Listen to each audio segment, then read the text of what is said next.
All right, this is Immigration and Citizenship Attorney Parviz Malakouti Fitzgerald, and this is our eighth Spaces discussion on mobility and dual citizenship. Today's topic we're going to discuss is how many citizenships are enough. So practical discussion here, hopefully. As always with these spaces, everybody is welcome and anybody can speak. So if you're listening and you want to chime in, just send me a request and I'll grant it immediately. So a couple of things. So first of all, I'm a citizenship and immigration lawyer, of course. And obviously there's differing opinions on how many citizenships are enough. Obviously, so much of this question is dependent on the person's individual circumstances. So we're not. I don't think anybody's going to come up with a number that is the same all across the board, irrespective. But I do think that there are general profiles and heuristics that we can kind of discuss and possibly come up with. At least I'm happy. I'll be happy to share the ones that I use and the way I think about the issue, to kind of come to a little bit of a I guess common practice or best practices, thought about how people should think about getting additional citizenships. So the first thing I'd like to just start off with is basically saying to me and to my clients, the way I explain the additional optionality that's added by having multiple citizenships, the way I start off explaining it is by basically saying that the jump from one citizenship to two citizenships is far and away the most important, in my opinion. If you go from one citizenship to two, you become more free, more options. Two to three, you have more options. Three to four, etc. It goes up and up. But by far, in my opinion, the biggest delta is going from one citizenship to two, because that's the genesis of choice. That's the first introduction of robust choice when it comes to nation states and your relationship with a nation state, with governments, basically. And then your freedom increases from there, from two to three and so forth, but with diminishing returns, right? I believe, obviously, I'm a citizenship attorney, so I'm going to see things through, my perspective, of course, but I believe that everybody, if possible, right, if it's possible for them, is served by at least becoming a dual citizen, at least having the robust option to leave one life in one country to go to another, whether it be temporarily, permanently, part-time, or for vacation, sabbatical, summer, whatever it is. And then I think the more finite discussions and questions come up vis-a-vis whether it makes sense to go to three, to four, or to five, right? I put a poll up asking what's the enough number of citizenships for safety and prosperity. I put four options. One was two, three, four, and five plus. And I was really surprised, actually. I think the option that got the most votes was three, and the second most was five plus. So apparently, there's a lot of people out there, at least among my followers, who think that five plus is actually the number, right? And I guess that goes kind of hand in hand with this idea that just more is better. Maybe if I had put up six plus as one of the options, maybe that would have been, the winning option or the second winning option. But I guess I'll go bottom line up front here and basically say what I think. I think most profiles, I believe, are served, if possible, if the person can afford it, with three citizenships, at least three citizenships for safety and long-term prosperity. And the reason I settle on three as kind of the default number, and what I mean by that is, by default, is people can go up or come down from that number based off of their circumstances, but I consider the starting number three, is because as I mentioned a moment ago, believing that two citizenships is the minimum you can have to have any type of option, right? Well, that means basically that if you ever are in a situation where you need to renounce one citizenship, you're going to be coming down. It's an N minus one, right?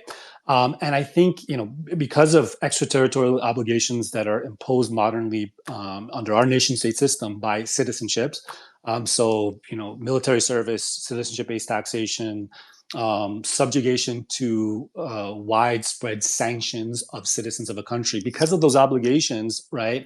And the fact that nation-state relationships with one another and laws can change so quickly, you have to have, I believe, the ability to renounce and the willingness to renounce a citizenship if necessary, especially if it's in some sort of jam. If you consider the possibility that you have to renounce, or that you may have to renounce, you or your children, let's say over the remainder of your lifespan, well, then if you're stepping down from whatever number of citizenships you have, right? If you're at 3 and you basically say, okay, I'm preserving the option to renounce 1 if necessary, that steps you down to 2 again, which I consider to be the absolute bare minimum in order to have robust choice on the nation state level. So I tend to believe 3 is kind of the default number, right? For most people, whether they may know it or not. Now, obviously, we don't operate in a vacuum. Citizenships are not obtained in a vacuum. Everything has a cost, right? There's obviously a cost monetarily. If you're not blessed with the money or the right ancestry, then there's likely going to be an enormous cost that's imposed in terms of your physical presence, living in a certain country. There's also a cost in accumulating extraterritorial obligations, those other things that I said. Every time you're a citizen of a country, it doesn't just mean benefits, it also means obligations you have to those countries. The more citizenships you accrue, the more of those obligations you accrue as well. That's also a cost. So obviously there's, for different people, 3 citizenships or 2 citizenships are going to be more or less accessible depending on their situation, right? So my operating assumptions are, when I say I think it's 3 citizenships, it's assuming the person has a path to get there, okay, either financially or through ancestry, or some sort of remote working possibility situation, or a situation where they can be flexible with their location and they can afford to live in a country for a few years, as well as suffer, whatever tax obligations there might be, if any. So that's my answer. I'd love to hear what other people think about it. I know there's people among my followers. I'm connected with Bowtie Brazil. He's posted a bunch of times about how he thinks that 2 is enough.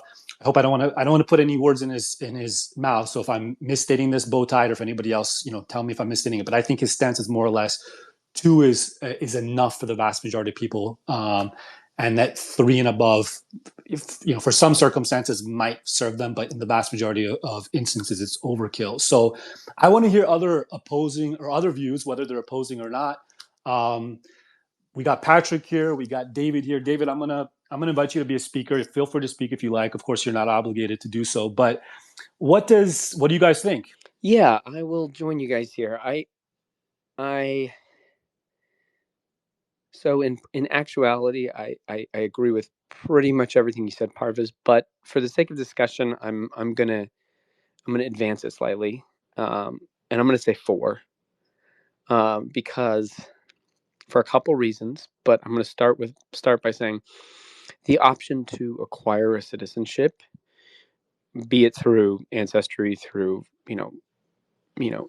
significant finances or time on the ground, is like such a proactive or requires a lot of will to do, right? It's not an easy thing. But at the same token, very few people talk about, having to get out of a citizenship, like renouncing it. And so that N-1, I think, is a really good concept to consider when you're thinking about this. However, given that it is such a ambiguous, like a number is, semi-arbitrary, right? It's a little ambiguous.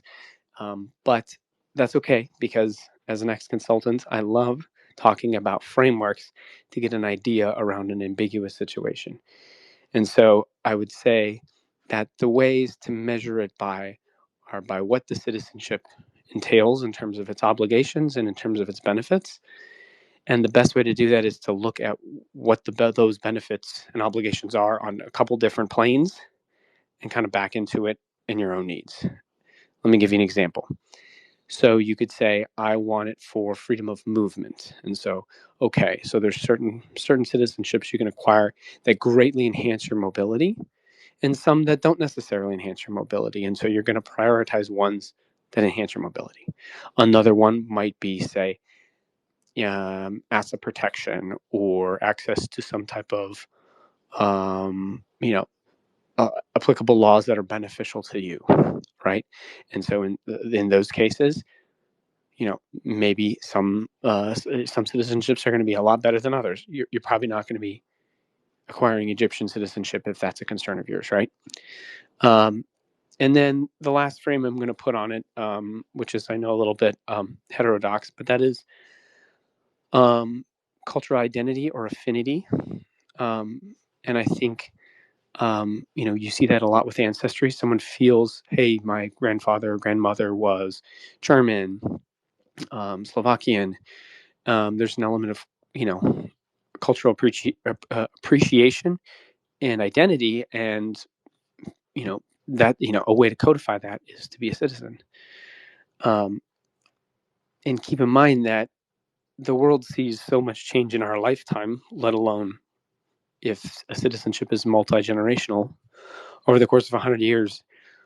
The obligations and costs of each of these things can change, not just for you, but for those that come after you. And so considering that whole nexus of those kind of, those three frameworks, and then add on to it that time component, intergenerational time component, and suddenly it might make sense to have 3 passports or 4. But it also depends on what those passports are and your access to them. So I'll stop there. But before I stop, actually, I'll toss out an idea, and that would be to say, you have the citizenship you acquire at birth from either your parents or where you're born, presuming you're not stateless. Beyond that, if you can have one additional one for mobility and one additional one for, say, access to banking or some type of legal framework that is beneficial to you. And then your fourth one is, could be the optional one, the optionality one, where it's a cultural affinity or, the country of, some small country suddenly decides they're going to sell citizenship for really cheap, and you can acquire it. And for you, it's it's a wild card. Pick it now. Maybe it's valuable in 10 years. Maybe it's not. That could be your fourth one. So I'll stop there and hear some thoughts. Yeah, so affinity matters. I feel like in not just in citizenship, but in a lot of different areas, we pretend that, we're ultra optimized to make the rational decision, and that's the way you should go, as if we're not human beings with emotions and feelings and just enjoying things. Affinity matters. I I think if you have a strong affinity for a country, perhaps that, I don't think that should be maybe the top priority for getting citizenship, but I definitely think it should be a factor that comes in, right? The idea of basically being closer, feeling closer to a community, a culture, whatever about that citizenship. One thing I forgot actually to mention in my kind of opening monologue here is, um, I think it helps in thinking about this question to keep in mind what are the qualities that are unique of citizenship. Okay, what I mean by unique by citizenship is what are the qualities that you can only get by being a citizen. Okay, not by being just resident or a tourist or tourist visa, permanent, temporary residence, etc. To me, the first one that comes to my mind is the highest right of entry and stay in the country. Right, that's unique to citizenship in the vast majority of countries. In the vast majority of countries, the highest right to enter the country, right of return, internationally recognized, and stay in the country goes to citizens of the country. The second thing that comes to my mind is passports, right? Like what Patrick just referenced. Nation states, unfortunately, have a near monopoly on issuance of passports that are recognized by other countries. Now, obviously, there's passports. There's like the world passport and a few other things, and anybody who has a jet printer can print up their own passport. But the key phrase is recognized by other countries. Nation states, unfortunately, have a near monopoly on that. Although it is slipping a little bit, it seems like it's slipping a bit. And I do want to talk in another spaces about passport without citizenship, because they exist, of course. So these are the two. Of course, there's also ability to vote, right? Which is, not always only for citizens, but in the majority of countries, if it's a democracy, it's usually only citizens that can vote. I tend to think, I mean, for that, some people feel that matters. I have a client right now that was denied for U.S. naturalization. We're appealing the denial. She's in a hurry to naturalize because she wants to be able to vote, right? That matters to her. most of my clients, that's not a huge concern when they're thinking about picking up a second and third citizenship. But it should be a factor that's considered as well. So there are more qualities than what I just mentioned that are unique to citizenship. But I think first about these first two: highest right of entry and stay in the country, and the ability to be issued, typically to be issued a travel document that you can use to travel to third countries. Okay, that's just what I wanted to add there. Alex, we got Alex here, we got David here. Who wants to come forward and agree or disagree? I completely agree with the idea that three citizenships ought to make someone feel very comfortable, especially if those are geographically spread in different parts of the world. My reason for saying that last part is that from time to time through history, nation states have come and gone. You can look at Germany or Italy. Back when Germany, back before it was unified, it was a collection of different states with their own, I guess you could call them nationalities. And so I think that three can easily become two if it needs to, whether by one's voluntary choice of renunciation or by the cessation of a nation state. So that's something maybe interesting to consider. But having three gives you optionality, and even if you were to lose one of those, you're still left with optionality, which of course is probably the most important thing of having more than one. I think that's all I've got to add right now.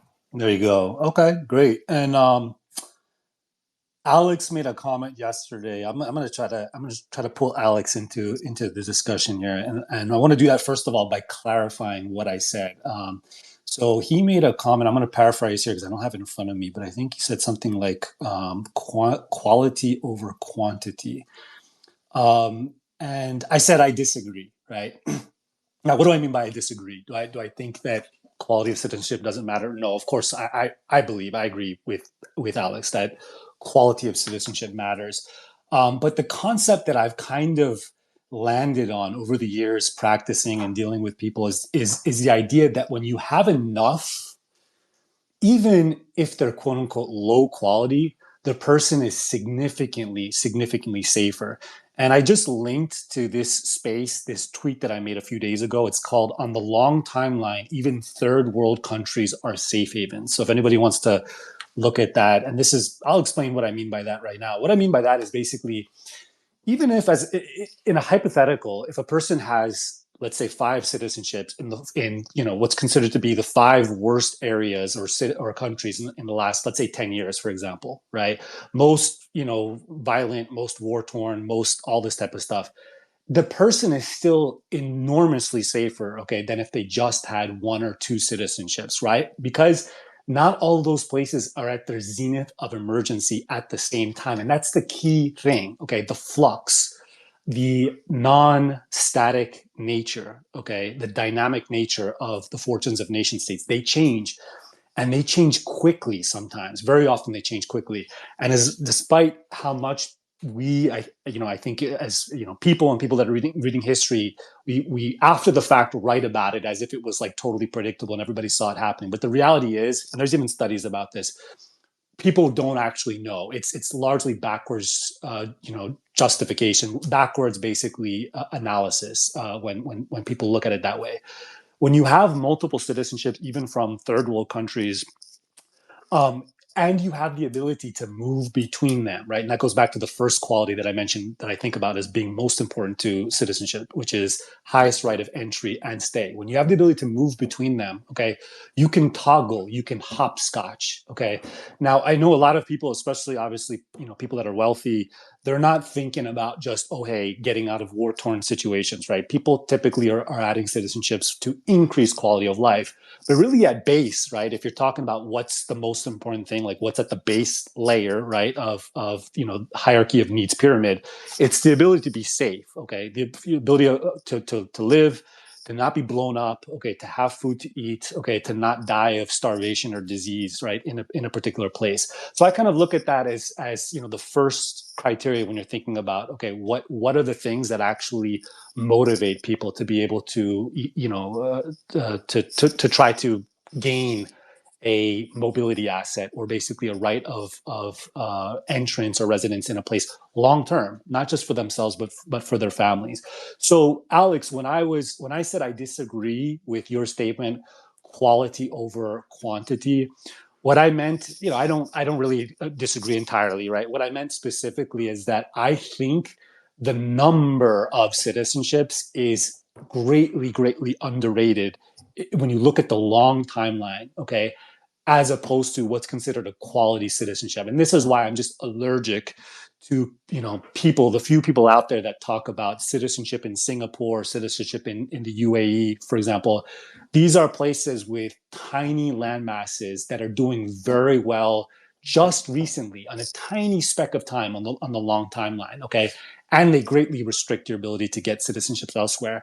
I think that's the wrong way to look at it. I think kind of the more long-term way, okay, the way that's much more robust on the long timeline, thinking about yourself, the rest of your life, and the life of your children and grandchildren, is to think about these citizenships as kind of lottery tickets if they're from a third world country, right? Basically, I had another tweet where I said basically a lottery, a cheap lottery ticket, okay, with a recurring drawing, okay, and your kids get the same lottery ticket, they get a duplicate, and even after you die, your children still get to participate in the lottery drawing. That's the way I look at third world citizenships. Again, always assuming that the extraterritorial obligations that they impose on you, if there are any, are palatable. Okay, that's the limiting factor, okay, in my opinion. Anyway, who wants to give their thoughts? And disagree, please, by all means. I'm the host. That doesn't mean you cannot disagree. Yes, so I think what I was thinking of is, imagine you have North Korean citizenship, you have Eritrean citizenship, you have Sudanese citizenship. You might have a lot of citizenships, but they're all terrible and they're net liabilities. So that's why I'm saying that the quality matters a lot. Where if you just had Swiss citizenship plus one more, I think you would be good in 99% of scenarios. Right, and so I think we're on the same page there, Alex, because all those things, or those countries have qualities that are exactly what I mean when I say extraterritorially imposed obligations: military service, under sanction, citizenship-based taxation. And so, what I think we could do is look at this as kind of, the quality of a citizenship in from two angles. One is the presence of qualities that help you, and then the absence of qualities that hurt you, right? And the latter being those extraterritorially imposed obligations, which is super duper important. I may have assumed that when you said quality of citizenship, I may have assumed that you were thinking more about that former category, like citizenships, in countries that have great economies, robust economies, great visa-free access, that sort of thing. All right. Well, I know. I was more referring to the negative quality, that a citizenship could be very bad, and you might not want something that's a liability. Agreed. All right. I'm just gonna be a devil's advocate here and say, if 10 years ago you were a citizen of Sudan, there's a pretty high probability that today you would have a second passport, and that would be that of South Sudan, because they formed that country in 2011.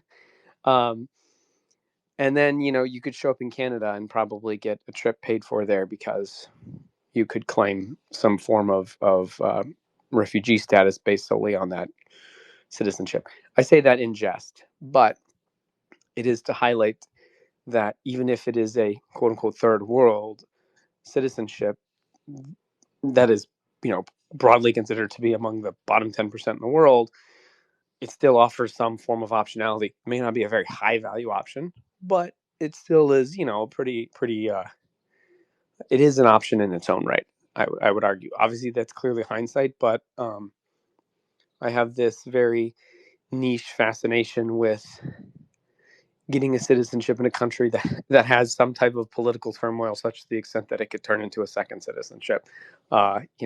maybe in 30 years, that's when Alberta leaves Canada, or maybe that's when Kosovo is finally recognized by the entirety of countries who have a seat in the UN. But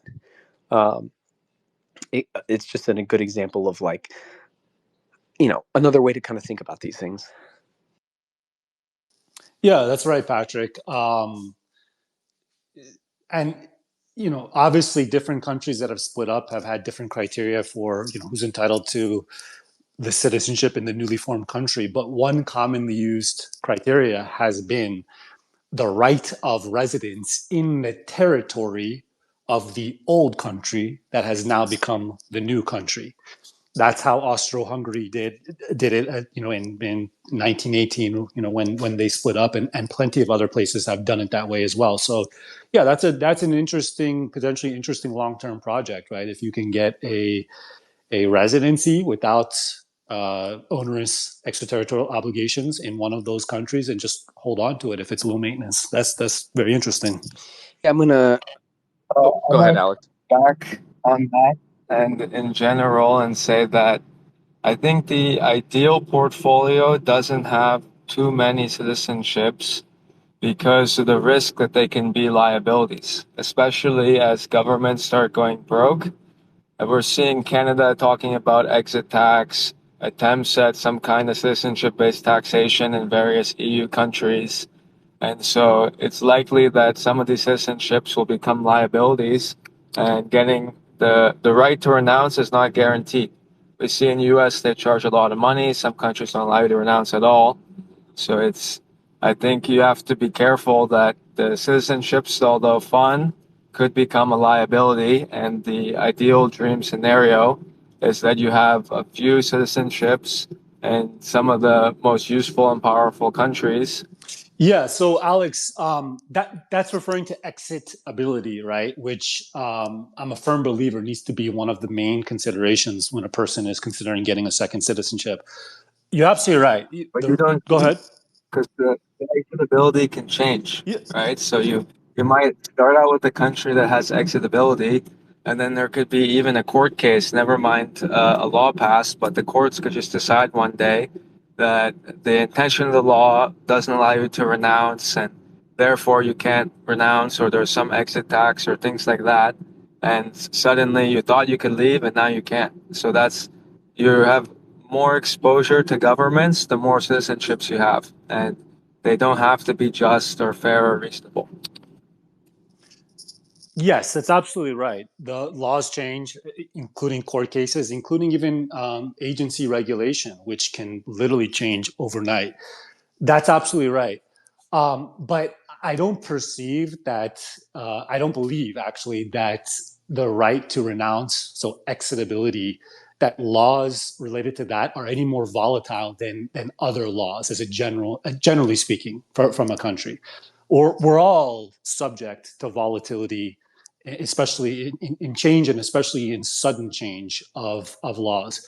I think for me to make the leap to say that because of the threat of inability to renounce, like let's call it the general threat, that you shouldn't get more than a few citizenships, I would have to be convinced that the laws on renunciation change faster at a more volatile rate than all the other laws that whose volatility we're subject to in a country, including countries we're already citizens in. And I haven't done a hardcore study on it or anything, but I'm just from what I've seen, I'm not convinced that that's the case. I think a person can safely, they should make a study, or hire somebody to make a study of, kind of the landscape surrounding not just the laws, but also kind of the public will and public opinion regarding ability to renounce a citizenship, in determining whether they're going to, try to pick up a citizenship, or let's say maybe they're already citizen by operation of law, whether they're going to apply to be recognized as a citizen. That should be done, in my opinion. That's an important piece, especially if you're thinking about citizenship in a country that's not known to have great rule of law, or a country that's kind of known to really try to be onerous on their citizens abroad, with their obligations. Yep. Why does it matter if the citizenship exit laws are more volatile than the average law of the country?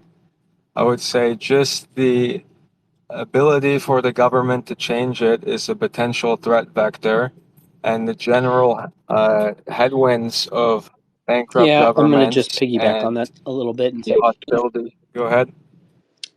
I think the other way to look at this not just looking at a country and its rate of, let's call it legislative change or policy change. Because as we've seen, a lot of these policies are changed not necessarily by legislation, but by you know by a challenge in court or a decree from the executive. So, I think that's important, but it's also really difficult to forecast changes in policy, particularly as an outsider who may not be familiar with the political and government motivations of institutions in a country. The other way I think to look at it is to look at kind of the realpolitik foreign relations of a country, because there's really only, and I'm not suggesting anyone do anything untoward, but you know, it is pretty much the United States and Europe and some countries, a handful of countries that really have the reach to say you can't you can't do anything without us knowing, and B, we operate in a world where you can't renounce. So in the United States you can renounce, and your ability to bank and move stuff and all of that is pretty well tracked. Like I would never recommend anyone try to hide something from the U.S. government. That's crazy. But if it is, say, a second tier country in Latin America, Africa, you know, uh, Central or Eastern non-EU country, like, do they have that global reach from, say, like a banking or tax perspective? Like, probably not.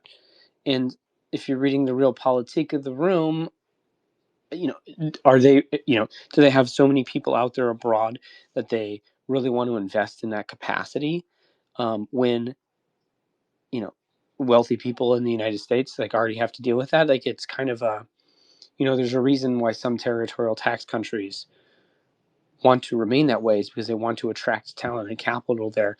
They don't produce so many wealthy people that they then send abroad.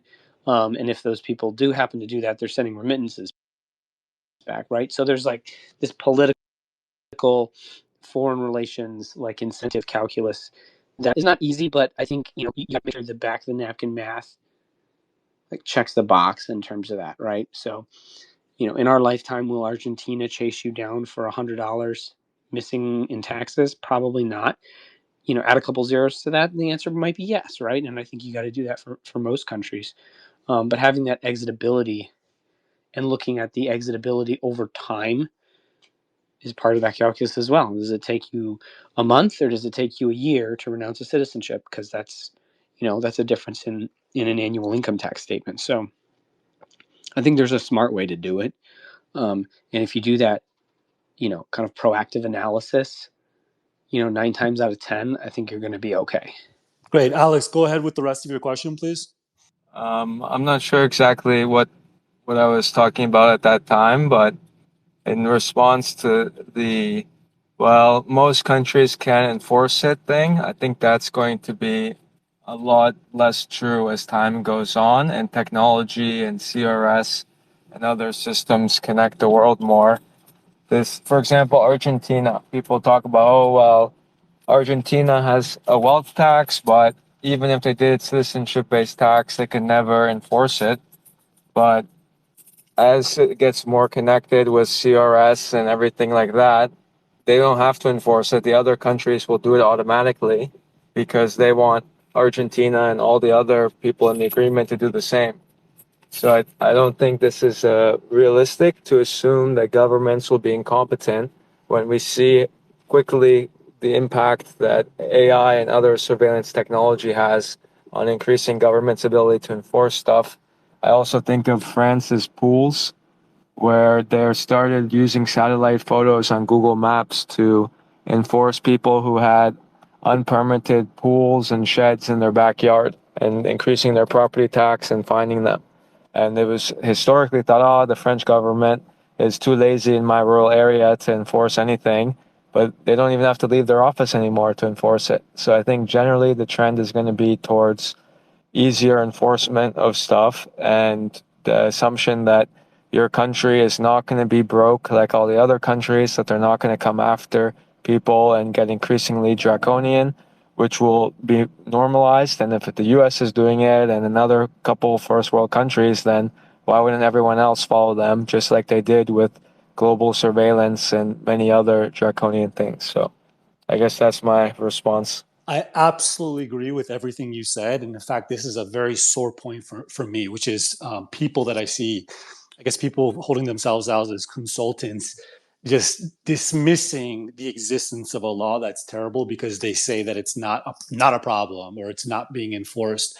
I think a current culture of non-enforcement, if it exists, matters, and I think it should be considered. Okay, but never at the expense of just dismissing the fact of the underlying law or the obligation, right? If the law is on the books, if that's what it says, one should consider, the possibility, if not the probability, that they're going to have to be in compliance with that law. So I absolutely hate that mentality that unfortunately we see sometimes among, I guess, let's say people in the industry. So yeah, I'm all on board with what you said, Alex. The other thing is this: I don't even think strong, uniform, increased enforcement is necessary, or ability to enforce is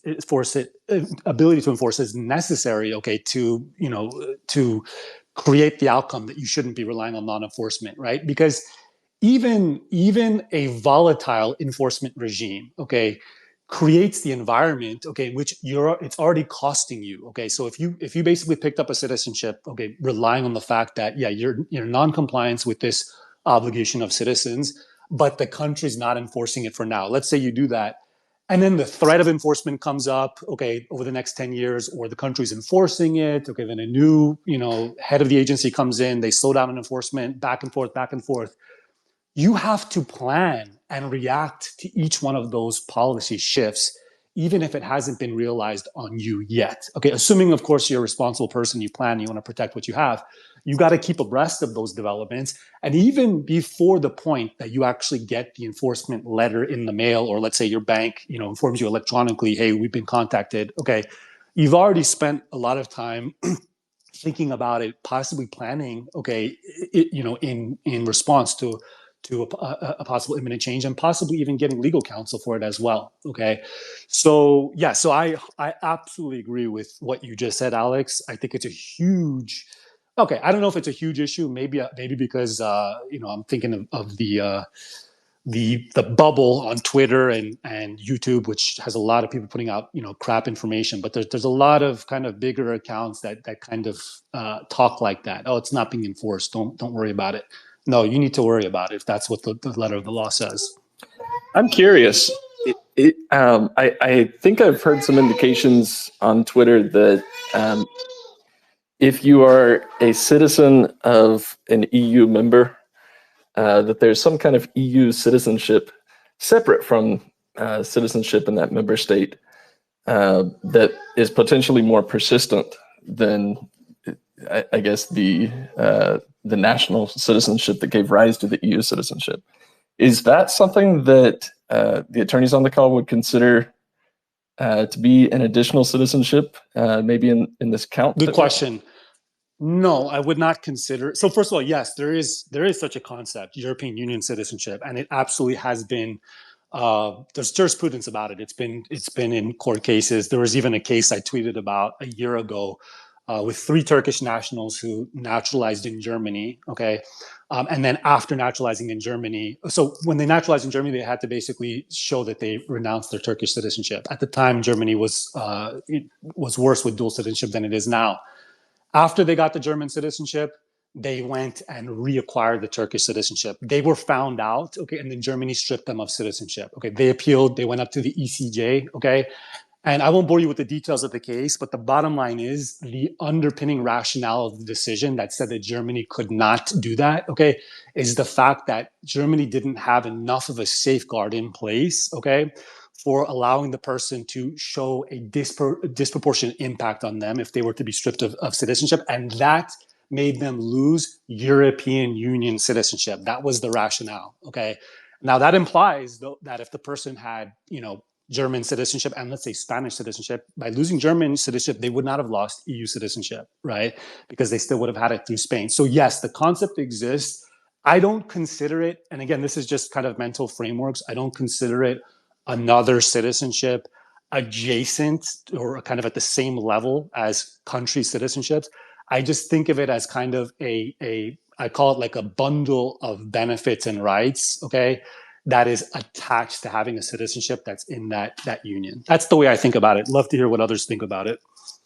I would push back on that just a little bit, because I think if we were to look around the global politics of the world today, I think the region of the world most likely to have any kind of dissolution or reformation of nations is, in my opinion, most likely to be Europe.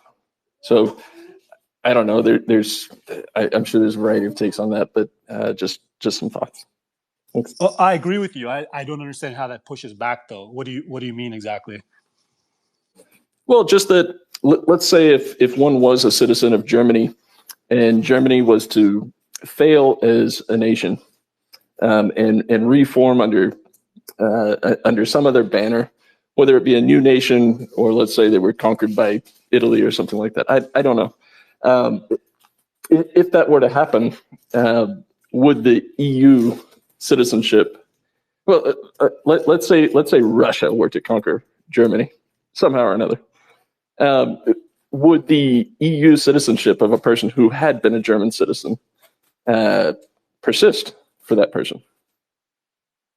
No, you have EU citizenship by being a citizen of an EU country. The UK left the EU. British people didn't maintain EU citizenship as a result. Okay.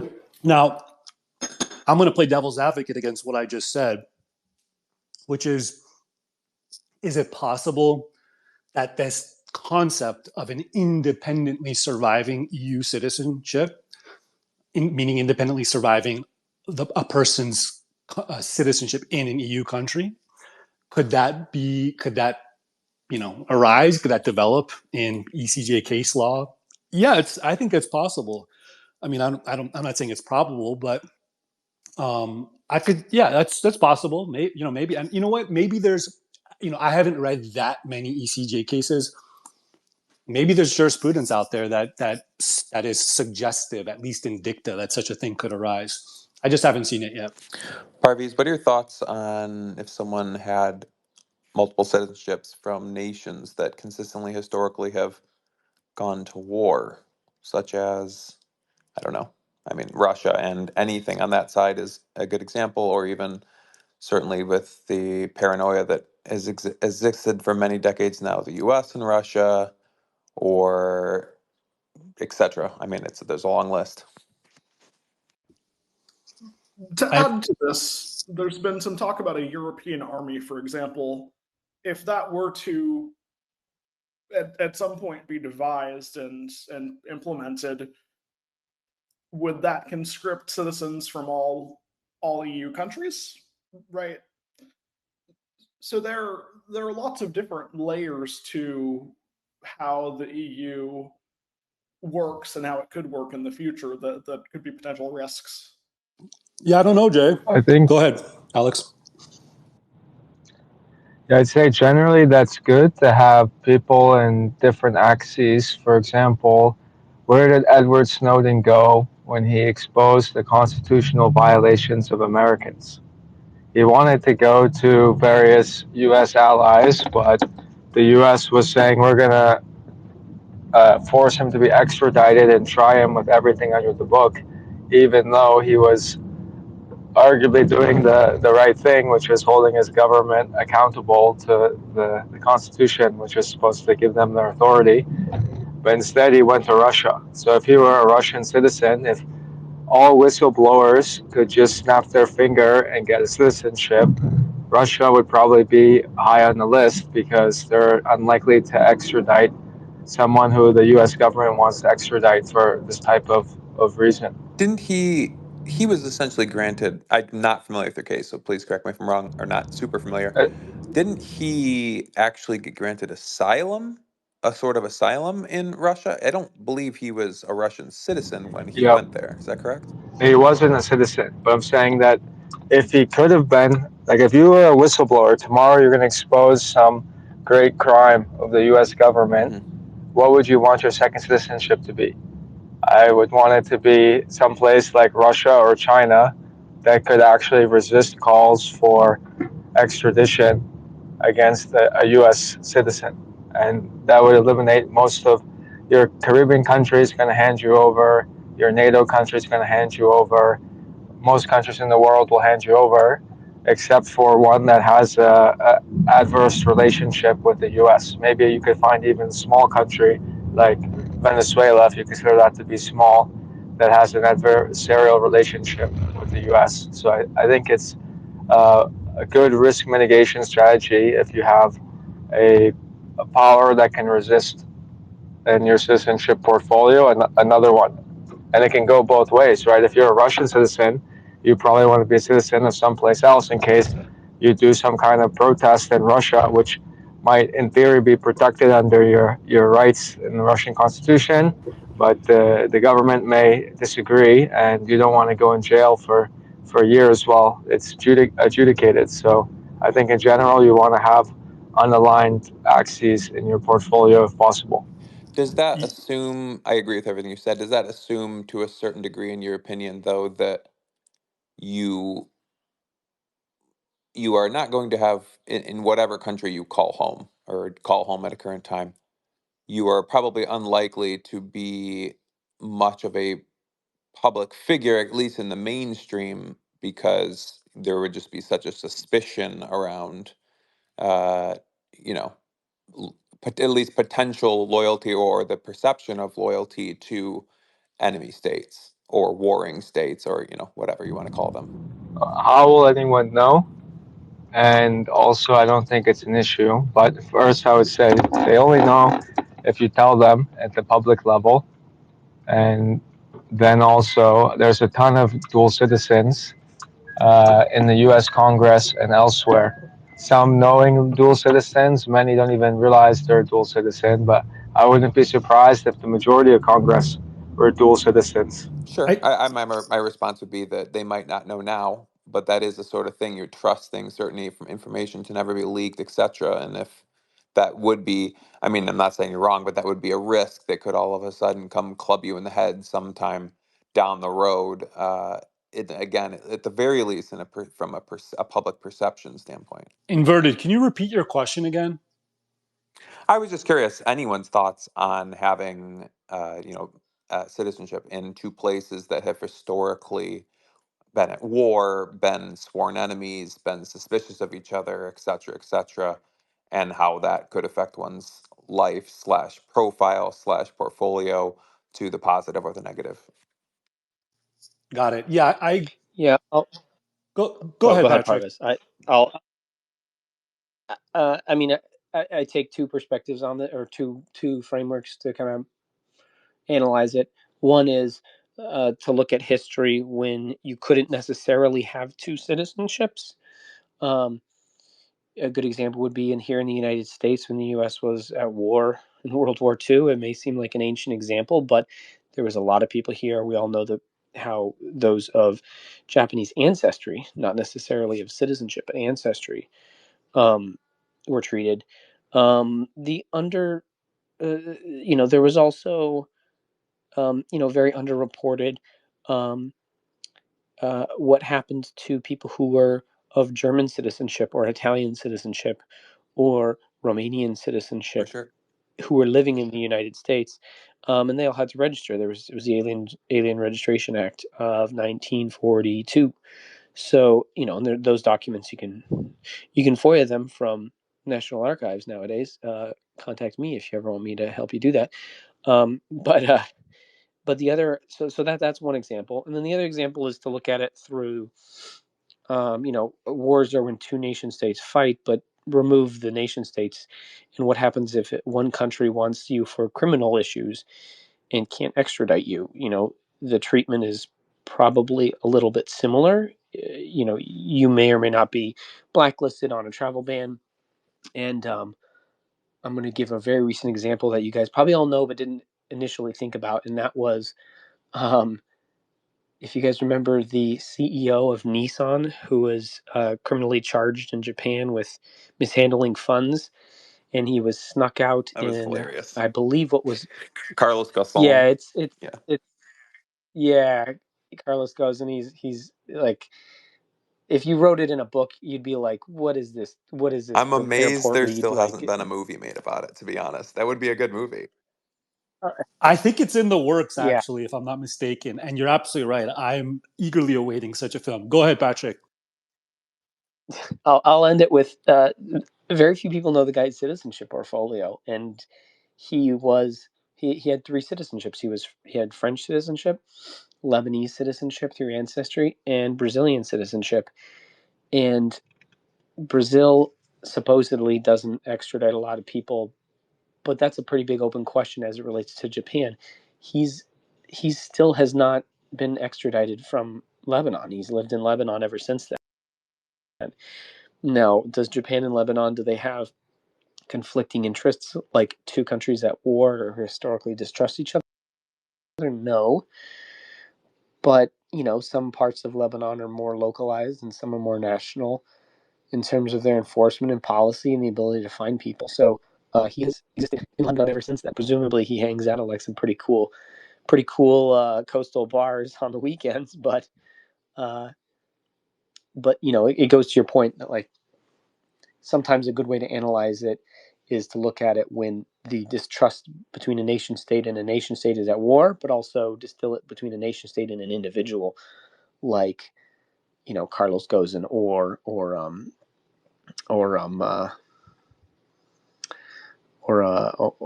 anyone that the United States has wanted. Good points. Inverted, the way I think about your question in general is I think of citizenships that are not just uncorrelated, but let's say oppositely correlated. I think of dual citizenship in that scenario as being kind of higher stakes, higher potential risks, and higher potential rewards simultaneously in different ways. Like Alex said, for sure. I mean, there's absolutely no guarantee, of course, that going to you're the enemy of your country of citizenship means you're not going to be turned over. No, they even still do that. But are the chances better that you're not going to be turned over? Absolutely. I believe so. And I would agree with Alex. But then also simultaneously, you're juggling obligations that are conflictual sometimes, right? But if you have that type of scenario, right? I might know a dual American Iranian citizen or two, and there's definitely things that have to be considered, right, for those people that are traveling between the two or living in one, traveling to the other, etc. Especially if there's really draconian sanctions that are imposed by one on the other. So that's why I say I look at it as both higher risk and high reward. I look at it as kind of like a ramp up in terms of both options that are available to that type of person as well as drawbacks. Now that's oppositely correlated. If you talk about uncorrelated, right, which I would say basically like they're not necessarily enemies, but they're just not really aligned. Maybe their economies are not strongly aligned. Maybe one country is far enough geographically and independent enough to not be heavily influenced by the other, right? I think that's a great option, right? Somebody who if you have access to a citizenship, by any means in a country that is just uncorrelated with your country of citizenship. They don't deal with each other that much, and it's not that much reliant on it. Yep, that makes sense. I was just curious, because obviously, like even a U.S. and a German passport is slightly different. I think the answer to Alex's question would be depending on which passports you're holding. To some degree, couldn't people eventually figure out that you have at least potentially another citizenship based on what indicia is shown in a passport that you are presenting. For example, like my German passport says a city that happens to only exist in the United States. So it's not as if you're completely covered in that aspect from that standpoint, in my opinion. That's a great point, and that's one of the reasons that I'm such a big fan and advocate for different types of IDs and different forms of IDs, especially ones that are not mouthy IDs, as I call them, meaning just giving tons of information about yourself. Yeah, I'm a big fan of the U.S. passport card because it's one of the few forms of ID that doesn't, in the United States, that doesn't have an address on it. That's exactly right. And I made a video on that a while ago. I wrote an article specifically about the benefits of a U.S. passport card. And one of them that I mentioned is that lack of ID. And I actually still get comments all the time on the YouTube video. I even get messages actually on my website, either, making a comment about, the messages I get the most often, and I actually should accumulate these and put these in an article or video. Most often, I get messages from people that have used their U.S. passport card in some wild use case that I'd never heard of, I could not have even imagined, and it worked for them. Basically, agreeing with my article. I'll eventually get around to accumulating those, put it out in an article. All right, Alex, you said you think ideal portfolio is a few good citizenships, but not too many. Do you have a number? So again, not a number that's rigid for everybody, but let's call it a default number that you say basically with the lack of additional information about a person's scenario, you would say, okay, my default is this as the ideal. And would that answer change depending on the person's net worth? Yeah, I think somewhere in the 3 to 5 range seems the sweet spot, I would say. And I think for many people, 3 is sufficient because most people don't even have a passport around the world, right? Now, we could say the people we interact with tend to not be like most people. So that's why I'd say more 3 to 5. 5 would be the people who travel a lot and have specific niche cases where they might need the right to return if there's a pandemic in a few countries. Maybe their spouse is from a different country, their parents live in a third country, and they do a lot of business in another country that's not where they live. So they need to have 4 passports just right there to have family access rights and work access rights. So that could be an example. But I would work with a starting place of Swiss citizenship. So I would say Swiss plus wherever you want to live would be a good starting point for most people. That would serve them very well, and I would challenge someone to push back on what else is needed beyond that, and then you get your 3rd passport. But I think for 95+% of people, Swiss plus the country they want to live in is sufficient. Jay and David, do you have a number? A default number? I would say 4 is probably maybe enough for any sort of situation in general. Because if you have fewer than, let's say you have 1 or 2, right? Maybe 3 could be a decent number, but 4 is probably more than enough for your needs in all cases. If you have 3, let's say you have Ukraine, Russia, and Eritrea, right? And you're a male of fighting age. Well, any of those countries could conscript you, right? Maybe you have a 4th that you that could be more useful. Of course, you can say, well, what if the 4th is some other country that also has some sort of serious problem? But if you have 4 that are from countries maybe that right now are, at least maybe a few of them are normal countries that are not in these sorts of situations at the moment, or maybe one of them is, but the others aren't.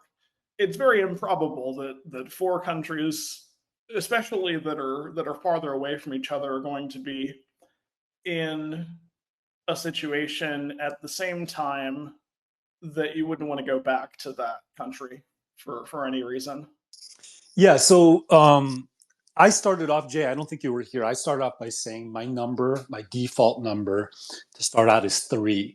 And one of the main considerations that I think about when I think about this question is what you just touched on, which is sufficient decentralization allows you to ride through, like, you know, the turbulent ups and downs that nation states inevitably go through, with the ability to get off the X when it becomes hot and go somewhere else, right? I'll push back a little bit on Alex's idea, Switzerland plus where you live. Switzerland is great right now. It's been great for our entire lifetimes as far as citizenship is concerned, largely, and even before that, right?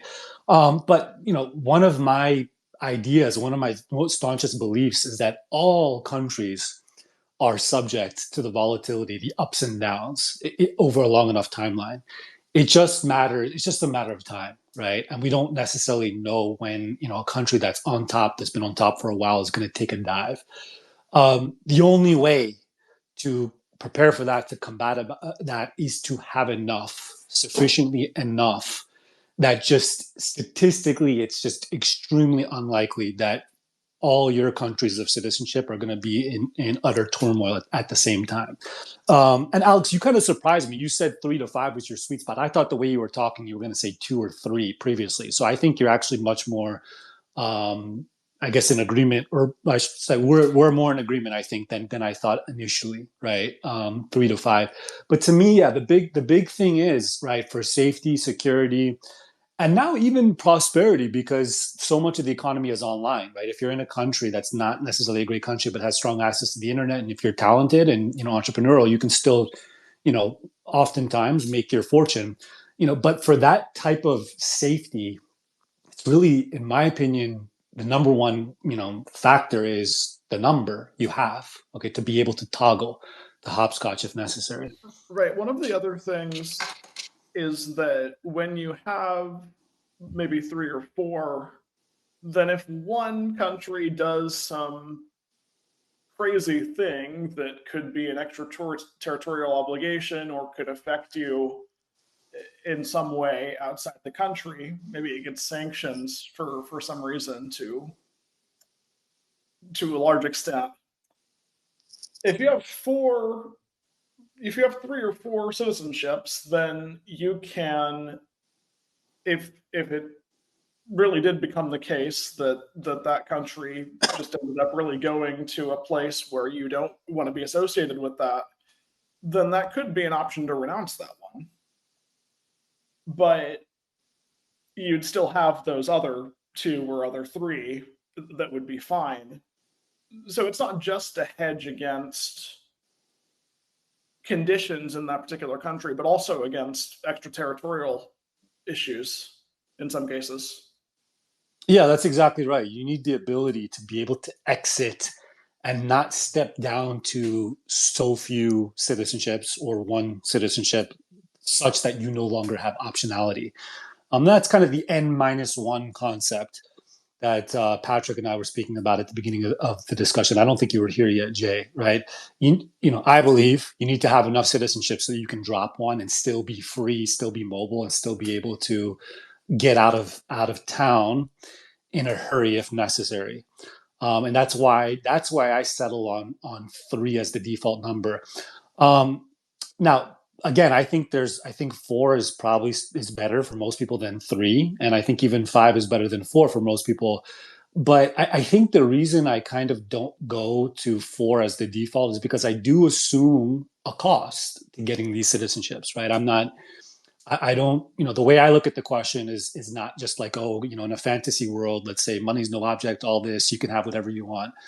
I don't look at it that way, okay? Because the reality is, when I'm talking to people and dealing with clients, right, there is a cost for most of them, you know, to get a 3rd or 4th citizenship. Sometimes they can have a 2nd, you know, that's not that costly, or maybe they were born with it. But when you factor in the idea that, okay, there could be a significant cost for going from 3 to 4, In my opinion, the way I look at it is that for a sufficient number of people, 3 is going to be quote unquote enough as a minimum, okay, to avoid incurring that cost to go to 4. Okay, so again, this is just my default, right? Everybody has to be evaluated on a case by case basis, but this is my starting point when I'm dealing with somebody, when I'm talking to somebody about how many citizenships are enough. On that idea of cost, and obviously I'm assuming you mean not simply monetary, also time, etc. But speaking from a purely monetary standpoint, if I recall correctly, did Carlos Ghosn, didn't they smuggle them out in whatever that was? I think it was like an instrument case or something. Um, but didn't they basically get him to a private jet? And then that's how he made it to Lebanon as fast as he did without Interpol or anything else being an issue. Because, like, Yes. okay, but think about it. That's us. Like, you got to be okay. Cool. You managed to get the heck out of Japan, or you're out of the prison or whatever. You still need a serious amount of resources to make it to your place of citizenship that isn't going to extradite you back to Japan. And the people spending $1 million on Maltese, or I realize it's more than 1 million, whatever it is at this point, that probably, if that's your 4th, 5th, 6th, 7th citizenship, that million would probably be better getting a NetJet subscription than perhaps the second or the third EU passport, etc. Could be. I wouldn't go so far as to say probably without knowing the person's circumstances. But yeah, that's definitely something to consider, right? Money that goes towards citizenship is money that doesn't go towards something else. And yeah, you're absolutely right. He was Ghosn. I think it's pronounced Ghosn, if I'm not mistaken, silent S. Gotcha. He was smuggled in I want to say guitar case or speaker case to an airport that had, I believe, the X-ray machine down. It wasn't Tokyo; it was a smaller airport, I think, and then flown. I think he was flown via private jet to Turkey, and then from Turkey to Lebanon. If anybody on this call has not read about the story of Carlos Ghosn, you need to read this guy. I mean, this escape puts James Bond to shame. You got to read But like, this. Read about it. but like even that, did they know that the extra machine was down, or did they get lucky? Because if they knew, that implies power. Like that took. He. I've read actually a lot about this. He hired an ex special forces guy who kind of gets people out of jams, and the guy did dry runs at this airport with a speaker case, and he saw basically that. I believe he did a dry run and saw that the item wasn't X-rayed, and so after the dry run they did the real run, and he actually faced justice. He actually was. I think he might have been extradited, if I'm not mistaken. He and his son to Japan, or maybe he did prison in the United States. But he incurred a big cost for his role in this thing, and he's done a few interviews about it. Yeah, Must have gotten paid. yeah, you're right. He was the only one who faced justice. It was yeah, if you guys are familiar with like 80s hair metal, it was like he acted kind of like a roadie, and it was like what's known as like a coffin speaker, which is like, one of those big speakers behind Van Halen or something like that. But to go back on what you're saying, I mean, if you take $1 million and put it towards a NetJet subscription versus a foreign passport, a foreign citizenship, keep in mind, and even with a NetJet subscription, you're still getting off the plane and going through, immigration and passport control. So, in his case, he was the CEO of Nissan, and frankly, you can't really commit the crimes that he was accused of committing if you were not a CEO. So there is a little bit of a chicken and egg, like, you know, to be able to commit big time fraud, you kind of have to be in a position of power. And, unless, I don't want to speak for anyone on the call if you guys have had just unending success in this lifetime. But for most people that probably isn't the case. Um, you know, and it's also different because he was in Japan, and there's no land borders in Japan. So if I was falsely accused of a crime and I wanted to uh evade it, so to speak, I probably would be focusing on a land border. Um just because you can carry more stuff, and you don't have to pay for another arrangement like a plane or whatnot. And looking back at the Edward Snowden case and the Carlos Ghosn case, both of them were already in transit before knowledge of what they had done had been widespread. And so, you know, in both cases, it is premeditated. And so, whether the what you're accused of is what you actually did or not, in either scenario, they planned ahead and they had the foresight to use this. It is a much different scenario if you're ever in a situation like that and you're doing it from a defensive position. That is a whole. To Parvee's point earlier, about whatever country you're either in or have a loyalty to, including citizenship, arguably the necessity to keep on top of the news and the politics on the ground, to try and hold on to some sort of predictive power, at least at the margins. Does anyone happen to know how long into, let's say, World War II, that the Americans or whoever else at various points, with whatever country was at war with another, the Americans started really harassing the Japanese, being the prime example, but also at various times the Germans, etc., Italians. At least for the Japanese, if I recall correctly, it was not necessarily right at the beginning. Like even after they bombed Pearl Harbor, I think if you would have really been paying attention to the news, you might have been able to say, okay, it's time to go to the airport now. Does someone remember for sure though? Well, I know that one of the things that happened with Japanese internment and also German and Italian internment to a much lesser degree, those happened to different degrees in different areas. So if you were Japanese, let's say in Hawaii, Japanese in Hawaii never got interned, but in other parts of the country, they might have had different levels of information about that and different levels of enforcement of that policy. That's Same interesting. with Germans and with Italians. Yeah, I'll sign in here. So, I mean, the U.S. joined World War II after Pearl Harbor, right? So Pearl Harbor was December 7th, 1941, and we joined World War II the very next day. Um, the Japanese internment, which was, you know, set off by EO 9066, pretty famous EO executive order. That was in February of 1942, so about 3 months later. The Alien Registration Act required anyone who was a non-citizen to be registered, and so um, it wasn't specific to Italians or Germans, but I will say that if you were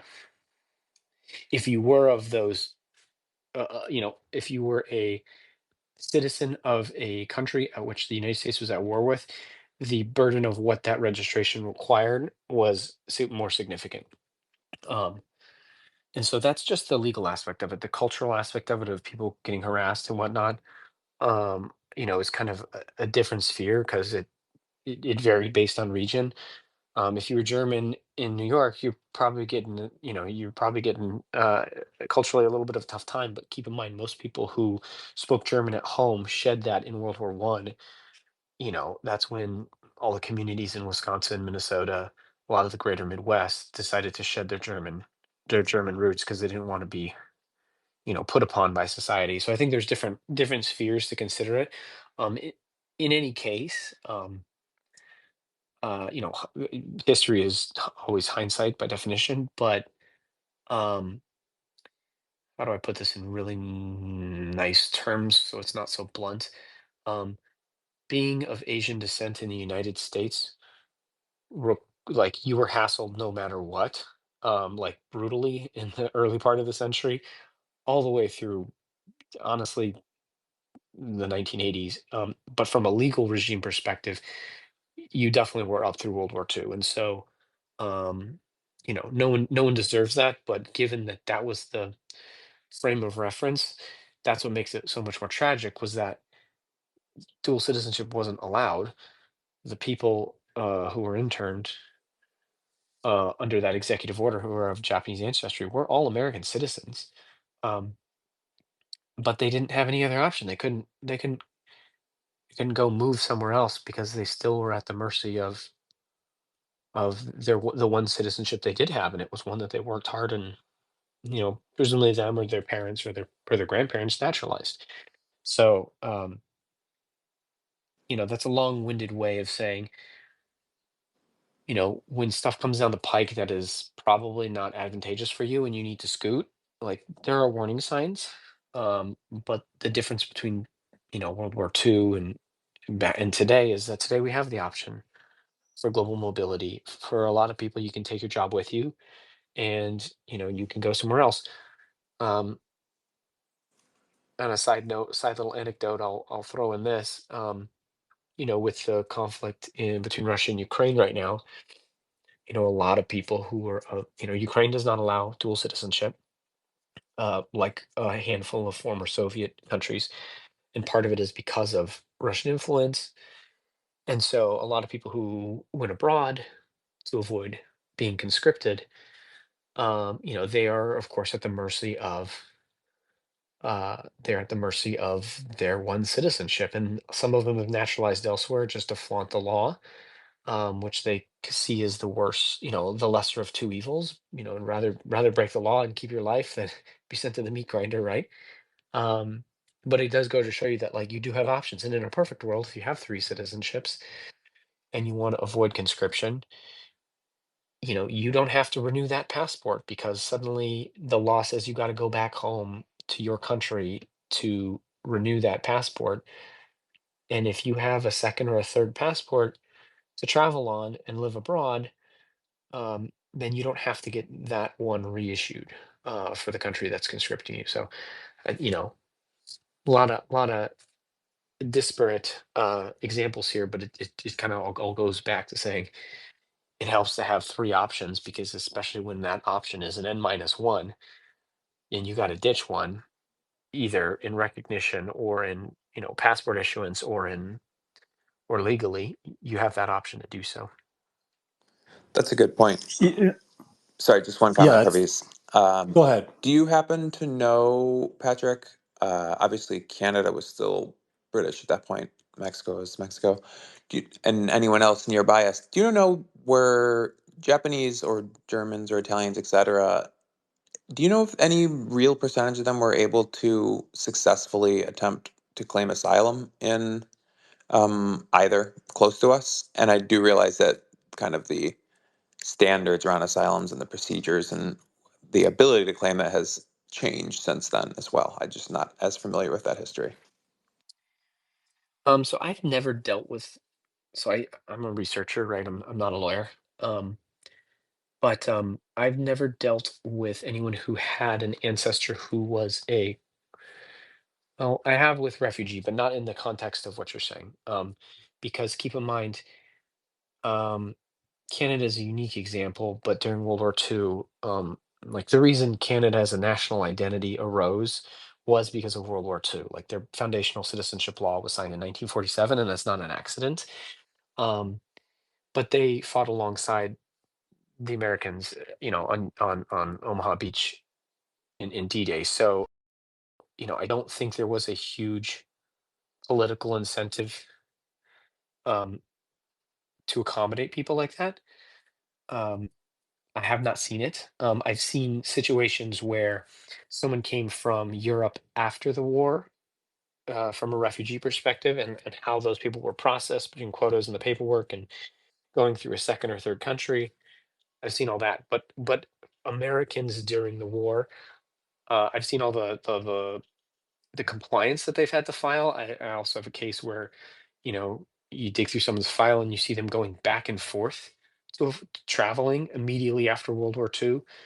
So the America's still at war with Japan, but they decided they want to go see family in Europe, but they're an Italian or a German citizen. I have seen that. It's fascinating. Um, I've also seen a lot of people who come from Europe in the 50s and they have to attest that they weren't, formerly a member of the fascists or communist parties in their respective countries. All of that's true. But I haven't seen anyone who was during the war said, I'm out of here. I want to go be a refugee in another country. I don't even know if Canada would have accommodated that from a legal or legislative perspective. Makes sense. probably could have done whatever you wanted to do in Mexico. But yeah, that makes sense. Yeah, Patrick. Obviously, I agree. It's boring. I agree with everything you said. I know, boring.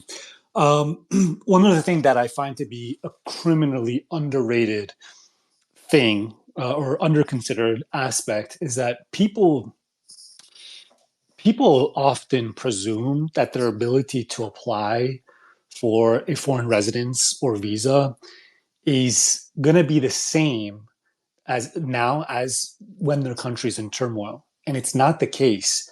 Exits constrict for people from countries that are in turmoil or entering war. Okay, what that means basically is that other countries, both formally and informally, elevate their standards, okay, for issuing a visa or residency to that country. Why? Because they don't want refugees. Countries don't want refugees. They don't want overstays. Okay, they don't want an influx, especially if it's a small country, an influx of people from one country.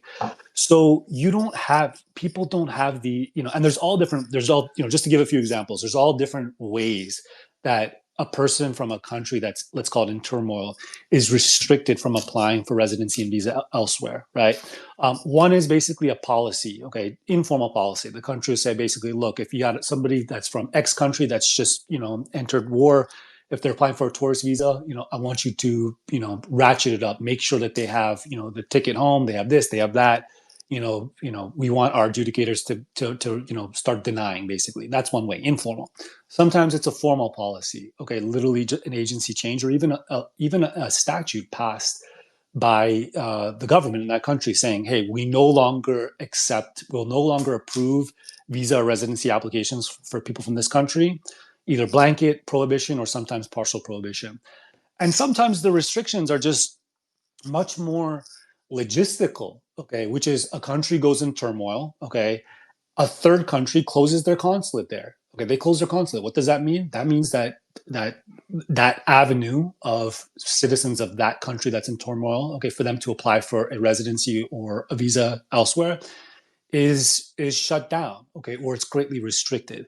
These things happen all the time. And unfortunately, I get it. Citizenship and mobility is extremely complex. We're all still learning about it. But people who don't have contact with this world or have never actually been in a country or from a country that's experienced turmoil, they oftentimes presume, either consciously or subconsciously, that they're going to be able to, whatever standards they've enjoyed for being able to apply for residency or visa elsewhere, now is going to be the same, even if they need to leave in a hurry.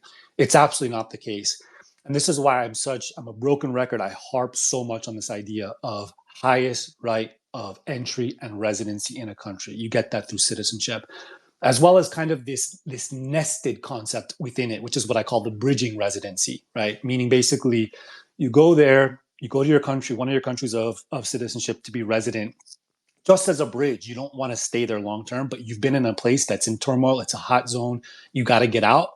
You go, you don't know where you want to go next long term. You go to your second or third citizenship of country as a bridging residency. Get in there, figure things out over 2 months, 3 months, 6 months, a year, whatever, and then make your move from there, okay, from safety and comfort of a country that's not in war or in famine or an economic collapse, or whatever else.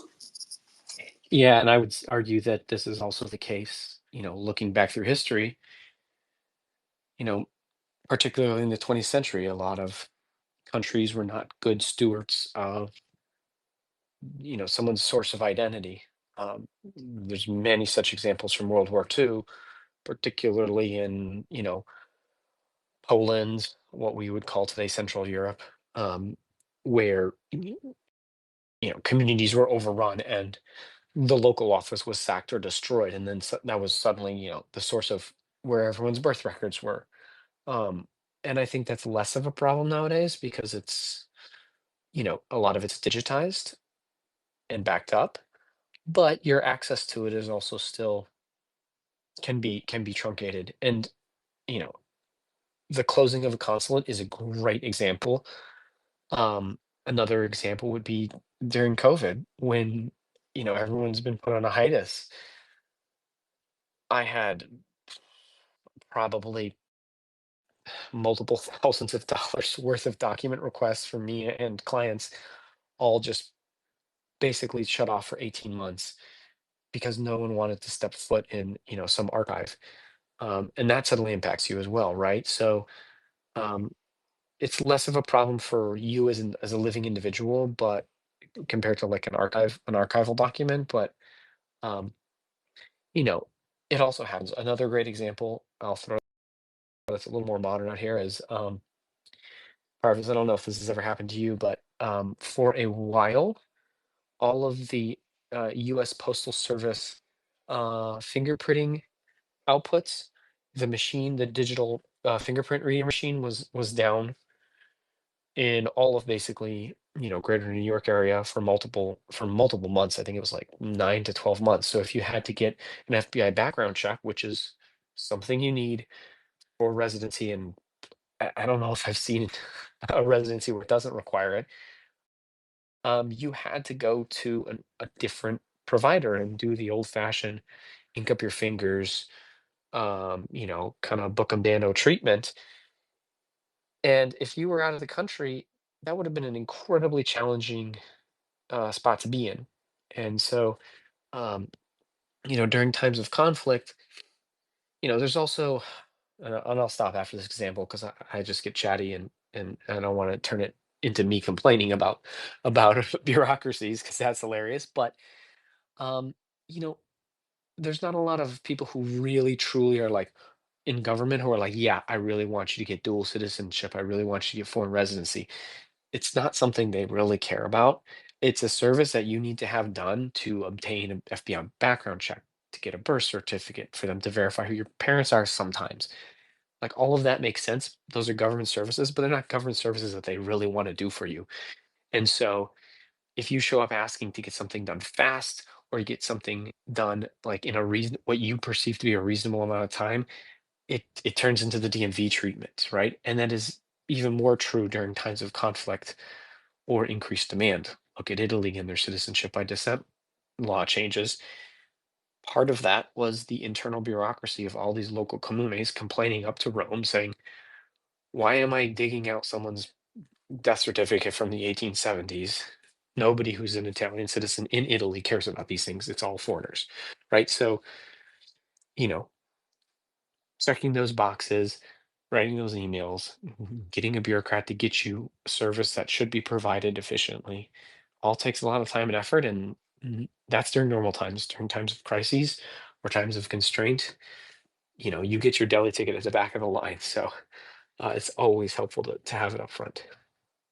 Yeah, it's absolutely right, Patrick. And pretty much all bureaucracies in every country of the world have one department that's their biggest department, and that's the get lost department, as I call it. Okay, and that's basically where they like to send you. They send people. They do it in a variety of ways. Not responding, giving a response to something that you didn't ask, saying call back, say that's not my, that's not my job. That's the other person's job. This is not what you need. Whatever, all this type of stuff. Um, the bureaucracy is half of the game, okay, especially if you're dealing with something that's not, in which the government's not highly incentivized to help you along the way. Like, for example, citizenship by investment, right? Bureaucracy matters, okay, and it's a real factor, okay? The timeline, the delays, it's a huge factor, okay? It's also a factor that a lot of what I call fake citizenship consultants and influencers or marketers don't talk. Not only do they not talk about it, but it's not even accounted for in the way they describe the process of applying for it. And that's the giveaway. That's how they give themselves away, okay? Because they describe things in such a way, okay, that acts as if this huge thing that real practitioners in the field know is huge and matters, they act as if it doesn't even exist. So it matters, and I'll get off my soapbox about what I consider the fakers and pure marketers in the game.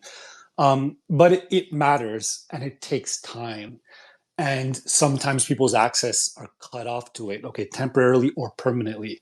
If you are applying for a citizenship that relies on a document that was stored in an archive or a church that burned down 120 years ago, you're gonna have to do some creative. You're gonna have to do some creative advocacy, okay, to figure your way around that. You're gonna have to apply with substitute documents.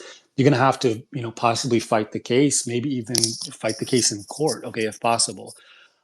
These are things that matter, and basically the building blocks. If you're talking about applying for citizenship, residency, also visas, but to a lesser extent, um, the tools that you need to apply for those are vital documents that and background checks. That's what you need. Okay, it's a huge element of this process.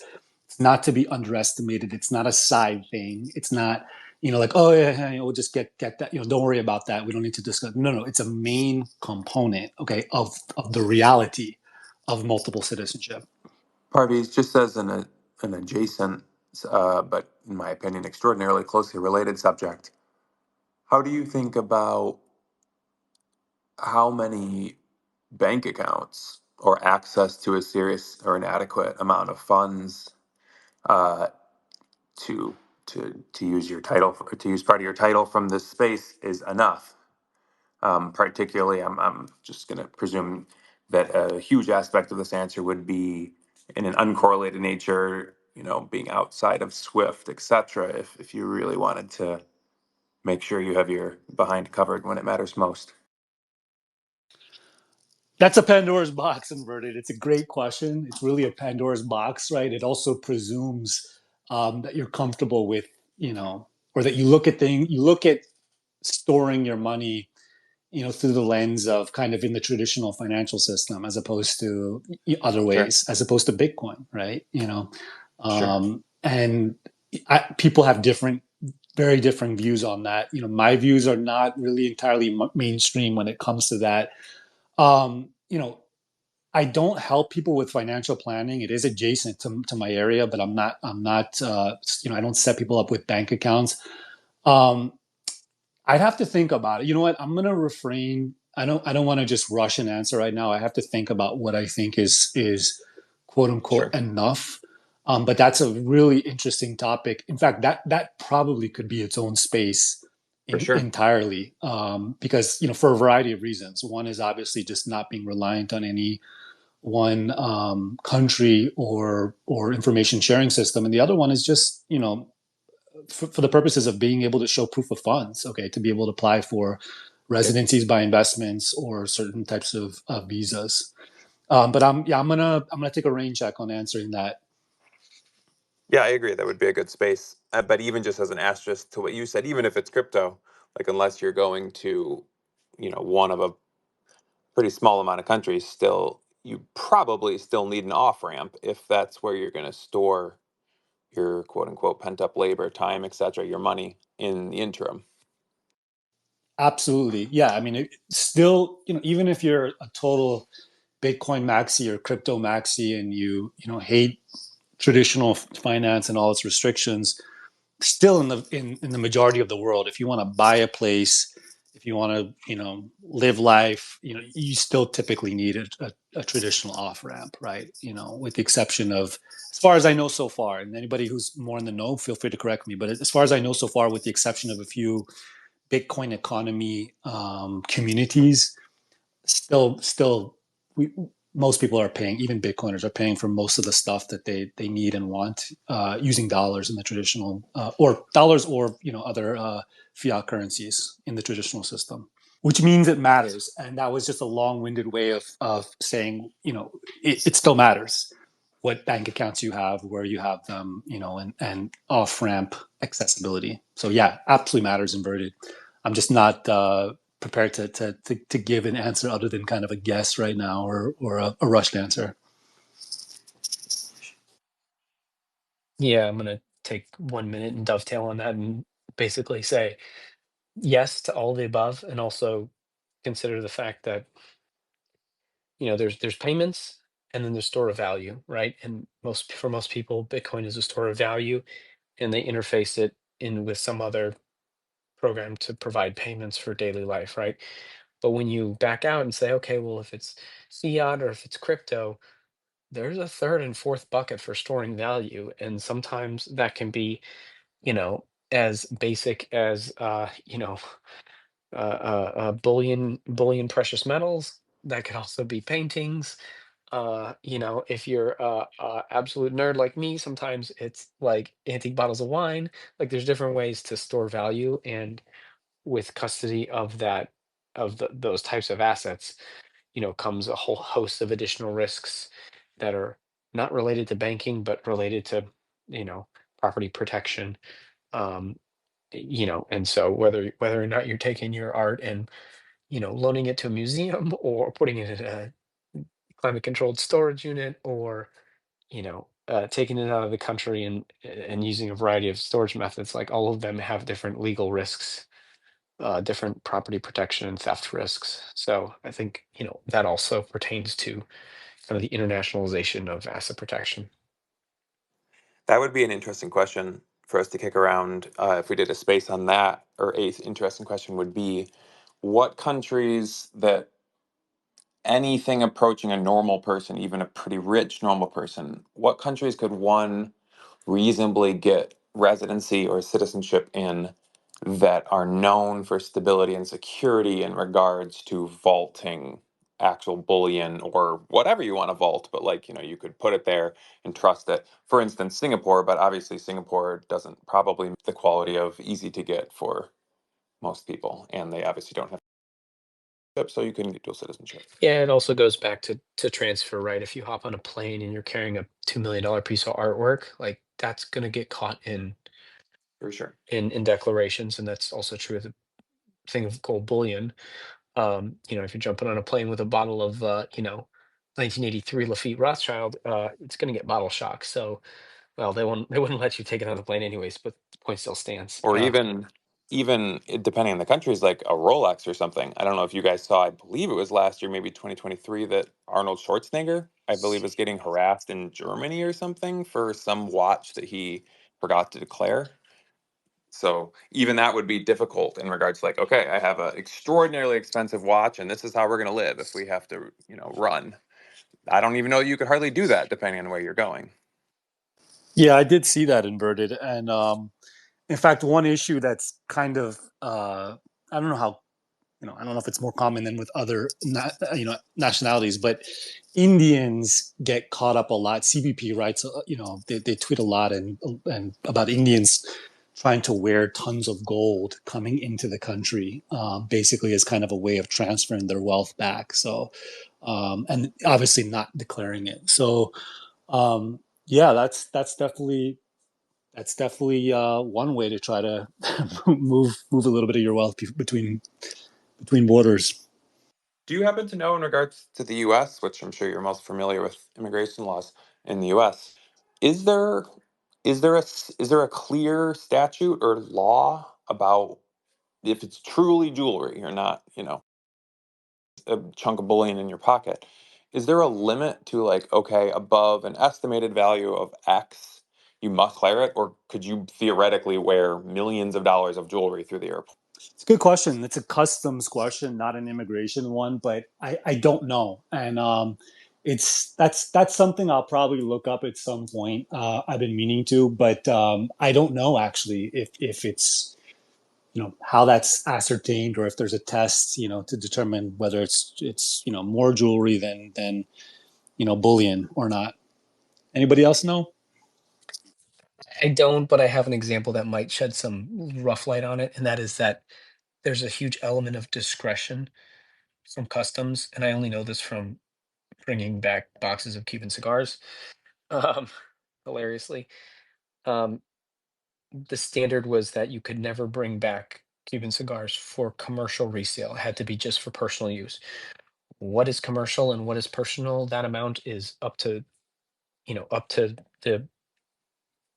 the customs agent or officer, and they generally get guidance, and it roughly translates to the strength of whatever administration is in power. They tend to have tougher or a little more lax policies as it relates to these. For many years, it was 2 boxes of Cuban cigars was the max you could bring. Under President Obama, it was like 4. Uh, Under the first Trump administration, it was like 1. So, it goes to show you what that discretion is, but there's definitely usually like a limit, but it's not codified into law. It's kind of, the guidance of the moment. And so I'd imagine for really expensive jewelry, there is definitely a number, and the closer you are to that number, the more likely that discretion comes into play. I wonder if they would consider just changing gold and jewels in whatever form they come back to fiat or something that you could use to sustain yourself. I wonder if that is a commercial transaction. I mean, it could technically be a taxable event, so I guess not necessarily, but I mean, if you were the government, you would want to leave it as vague as possible, right? You probably wouldn't want to define it because that gives you that extra power. Yeah, I mean, I don't know, but if I had to guess and I had any real stake in the outcome, I would guess that the closer the market value or the resale value is to $10,000 in cash, the more you're going to run into issues, because that threshold exists, I believe from the Banking Secrecy Act. Parvis, you probably know more about this than I do. 1971 Banking Secrecy Act, 1974 Banking Secrecy Act. And that's the cash amount. That also applies to precious metals. So yeah, if you're walking in with a $40,000 Rolex or something, then they're probably going to ask you, because it's a means of transferring value, right? It's like the same reason. Every 3 or 4 years, the most expensive bottle of whiskey gets sold, and it gets sold in the same place. It's at the international airport in Istanbul, and it's no surprise why. Because if you're spending $200,000 on some rare whiskey that was shut down but was shut down 30 years ago, um, it's a priceless. It's like buying a piece of art, but you bought it in transit at a duty free shop. Like, there's a reason people are buying it. It's not as because they want to enjoy it. It's because they want to move that money across the border without issues. So there's a bunch of really unique case studies that I'm sure will get us closer to the answer, but I don't think there's ever definitively a bankable answer. That's really interesting. I have no ability to disagree with you, but 10,000 is scary low. Especially, of course they don't index that to inflation, right? But that would not necessarily hold up for that long, and so that takes us back to our question of how many bank accounts are enough and where, to be answered another day. Absolutely. So this is it's 12:47 where I'm at right now. We've been going for an hour and 47 minutes. Been a great discussion. I think we're going to start wrapping it up, and I wanted to take the opportunity to just throw out 5 possibilities for the next space, and get any, if anybody has any input on which ones they prefer. I'll keep that in consideration, and then I'll throw up a poll the way I always do, and see what people want to talk about. So topic, I'm going to throw out 5 right now. Topic number 1, passport rankings. Why I think they're mostly BS. And of course, it would be an open discussion, as all of these are, so people can push back if they like. Topic 2, is citizenship by investment as robust as citizenship through other means? Topic 3, the detained man's switch, which I consider to be the first cousin of the dead man's switch. If anybody's aware of the dead man's switch from the 80s, remember the 80s movies? The villain said, I got this, my lawyer has this information. If anything happens to me, it's going to be put out to the world, and that information is obviously going to be ruinous for you. The detained man switch is the concept, the idea that basically you have a setup whereby if you're kidnapped or detained by a foreign country, you can automatically trigger basically a process to alert people and get people, working on your behalf to get you out. So detained man switch. Possible topic number 4. How do you determine marketing hype from real info when it comes to citizenship and multiple residency? And then the other topic, where's the EU headed? So this is what I had in mind. Tell me what you guys think. Are any of these more attractive to you than others, or do you have one topic that's burning in your mind that you think is better than all of these for the next space? I think they're all good, but I think it would be both interesting and probably pretty important to talk about passport rankings and your thoughts on them, just because a lot of these marketers that you've been talking about, they go with visa-free access, and they're like, well, this passport's so good, and you should go for my program to go get it. I would vote for the third or the fourth one, particularly the third if I had to choose one, but they all sound good. I like the third and the fifth the most. Yeah, I think I like the detained man switch, I think, is relevant with Greta Thunberg recently basically used that tactic. Um, I also think the EU is a pretty timeless discussion. So for a thoughtful Monday conversation, I think that would be uh, a little intellectual and could go a lot of places. Just to be clear, I meant those two. So if I got the numbers wrong, those were the ones I was referring to. Okay, well, we're going to do all of the topics at some point this year, so it's just a matter of the order. I think these are so interesting. I think there's so many additional interesting topics we can get into. Okay, let's do. You know what? I'm not going to do the poll. I'm just going to choose right now. We're going to do where's the EU headed, and we're going to do the detained man switch. I think the detained man switch is really interesting. With Thunberg, she used the detained man switch. It seems like she was sent, back by Israel on a plane back to wherever, I don't know.